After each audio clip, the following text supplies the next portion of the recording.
আমি আরও একটি নতুন রেসিপি নিয়ে হাজির হলাম। আজকে আমি স্যান্ডউইচের মজাদার একটি রেসিপি আপনাদের সাথে শেয়ার করব। কিভাবে খুব সহজে তৈরি করতে পারেন এরকম মজাদার একটি স্যান্ডউইচ আমি আপনাদের সাথে শেয়ার করব।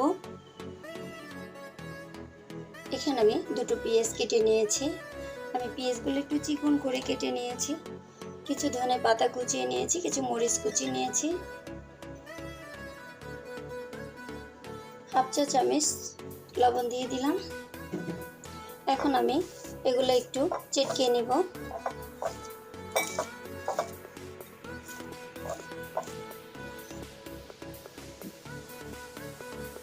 এখানে আমি দুটো ডিম ভেঙে নিয়েছি।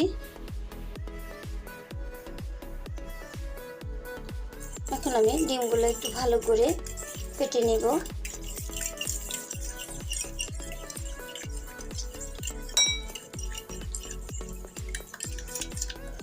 ফেটে নিয়েছি। এখানে আমি 5 পিস পাউরুটি নিয়েছি।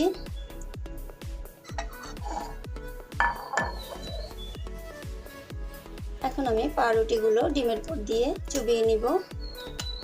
এখন আমি চুলায় চলে যাব। এখানে আমি সামান্য করে একটু তেল দিয়েছি। এখানে কিন্তু আপনি বাটারটাও ব্যবহার করতে পারেন আপনারা চাইলে।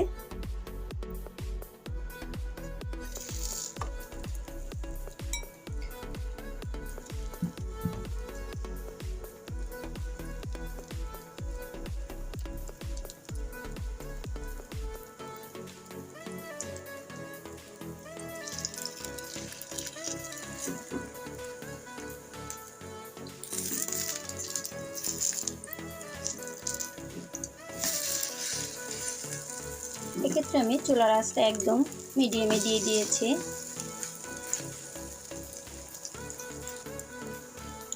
আমি এভাবে উল্টিয়ে পাল্টিয়ে ভেজে নিয়েছি। আমি এরকম কালার করে ভেজে নিচ্ছি।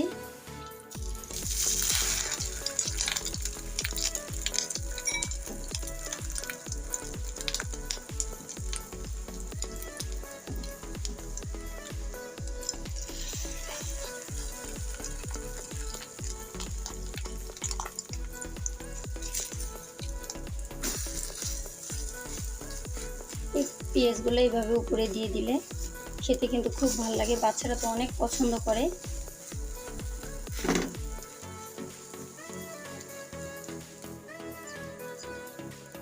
আমি সবগুলো রুটি এইভাবেই ভেজে নেব। তৈরি হয়ে গেল আমার স্যান্ডউইচ। দেখুন কত সুন্দর হয়েছে। এরকম একটি রেসিপি আমার চ্যানেলে দেওয়া আছে, আপনারা যদি আমার পুরো দেখে নিতে পারেন। আমি আবারও ভাবলাম আপনাদের সাথে শেয়ার করি, কারণ আমাদের পরিবারের সকলে এটা খুব পছন্দ করে, এজন্য আমি আপনাদের সাথেও শেয়ার করলাম। দেখুন কত সুন্দর হয়েছে।